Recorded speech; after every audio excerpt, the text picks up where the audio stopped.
One of the early lessons I learned when I was working at a marketing agency as like a B2B consultant is that the goalpost will always change when it comes to the main KPI until you get to net profit. That's very easy for like a D2C brand, like looking at metrics like MER or contribution margin, which is kind of like a proxy for net profit. But I mean, you'll find yourself in these situations where like you present record breaking ROAS for your client. Like last quarter, we hit the best ROAS we've ever had. But then you get pressed by the CFO who's like, no, dude, we're bleeding money last quarter. What the fuck are you talking about? And I've been in that situation. I'm like, well, Google's saying like we're fucking profitable. Meta's saying we're profitable. Like I don't have access to the P&L. I don't know. But it's the same with B2B. When I first started like consulting for like post series B or post series C startup, sometimes I would get introduced to a marketing leader who says like, hey, our goal this quarter is like 300 MQLs. So I'm using like Capterra, G2, LinkedIn, Google, Microsoft. I'm doing all the things. And I drive like let's say like 500 MQL. So I'm on the QBR.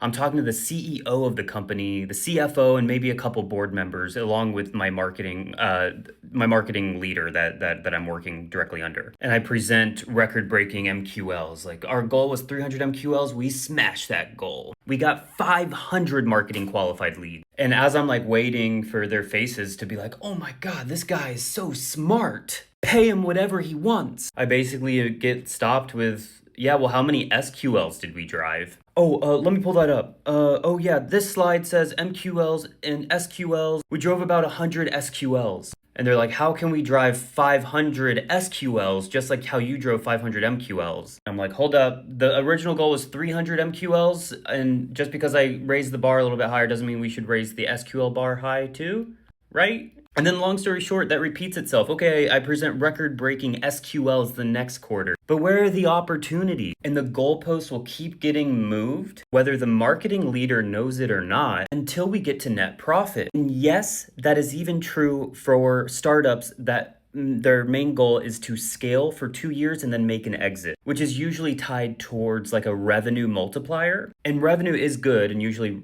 revenue and profit can be correlated. But imagine how big the multiplier would be if you show a profitable company. Because ultimately, profit is everyone's net goal in business. And if you're a marketer and your client or your agency or the company you work for is telling you you have a ROAS goal or a CPL goal or a CPA goal, that just means they don't know how to grade your performance.